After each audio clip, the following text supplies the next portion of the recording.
یہ حدیث اب اثر کی نماز کتنی ضروری ہے؟ اب یہ ایسی حدیث میں آپ کو اس لیے سنا رہا ہوں تزکیے کے لیے.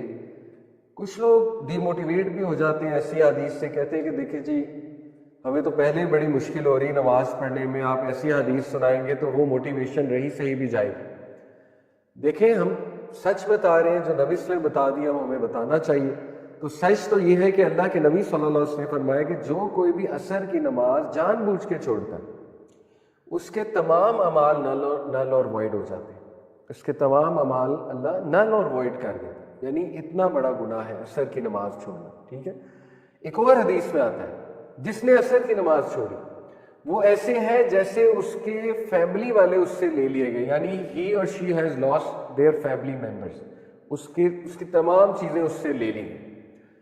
اب اسلاف بہت زیادہ خیال چکے نماز کا کرتے تھے، تو ان میں سے کسی کی نماز اگر عصر کی نکل جاتی تھی فار سم ریزن اور فار ویلڈ ریزن، تو وہ ایک دوسرے سے افسوس کرنے آ جاتے تھے.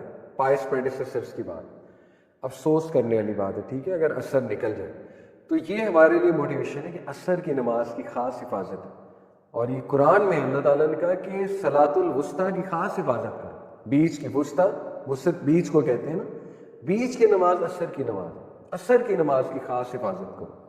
تو عصر کی نماز کے بارے میں یہ بھی آتا ہے کہ منافقین کی جو عصر کی نماز ہے وہ ہے جب بالکل سورج غروب ہونے والا ہوتا ہے اور وہ ایک دم سے اٹھتے ہیں اور اٹھ کر جو ہے نا وہ جیسے کرو ہوتا ہے، کرو کے ورڈ غالباً آتے ہیں یا ہین کے ورڈ آتے ہیں مرغی، جیسے وہ چونچ مارتی ہے اور بس وہ سجدے ہو جاتے ہیں اس کے.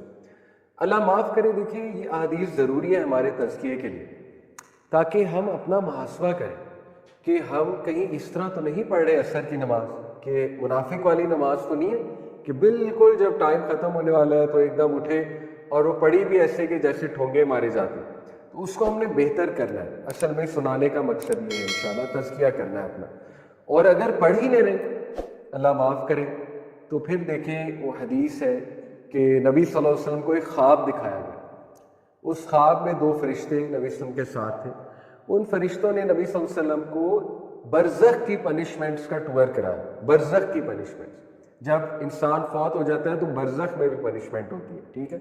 تو نبی صلی اللہ علیہ وسلم نے کیا دیکھا کہ ایک شخص ہے اس کا سر پتھر سے بار بار کچلا جا رہا ہے اور اس کے بعد اس کا سر ری گرو ہوتا ہے اور وہ پھر کچلا جاتا ہے. اس کے بعد وہ پھر ری گرو ہوتا ہے، اس کا سر وہ پھر کچلا جاتا ہے. اللہ کے نبی صلی اللہ علیہ وسلم سے یہ حالت دیکھی نہیں گئی. نرم دل تھے بہت ہمارے میں. اللہ کے نبی سے نے پوچھا یہ کیا ہے، مطلب بہت پریشان ہو گئے. فرشتوں نے کہا آپ آگے چلیں آگے چلیں. بہرحال وہ پھر اور پنشمنٹس بھی دکھائی گئی، لیکن بعد میں فرشتوں نے پھر بتایا یہ ساری چیزیں کیا تھیں. جہاں تک اس کی بات ہے سر کچلا جا رہا ہے، فرشتوں نے کہا یہ وہ شخص ہے جو نماز کے وقت سو رہا ہوتا ہے. یہ وہ شخص ہے جو نماز کے وقت سو رہا ہوتا ہے، نماز نہیں ادا کرتا. دیکھیں اللہ تعالیٰ بہت رحمان اور رحیم ہے. بے شک اللہ چاہے سارے گناہ معاف کر دے، لیکن آن دی ادر ہے یہ احادیث اس لیے ضروری ہے کہ ہم اللہ کو مذاق نہ بنا لیں، اللہ کو مذاق میں نہ لیں. ٹھیک ہے. یعنی اللہ بادشاہ ہے. آپ خود سوچیں کہ آپ ایک سی او سے مذاق تو نہیں کر سکتے نا.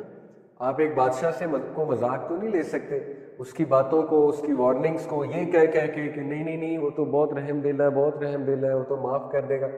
معاف کر دے ایک الگ بات ہے، لیکن آن دی ادر ہینڈ انجام بھی بتا دیا گیا. تو اس انجام سے پناہ مانگنی چاہیے اور اپنا تزکیہ کرنا چاہیے اور موٹیویشن لینی چاہیے کہ اگر ہم نمازوں کے ٹائم پہ سو رہے ہیں تو ہمیں اس حدیث سے اپنا تزکیہ کرنا چاہیے. یہ ہے مقصد ایسی حدیث کا.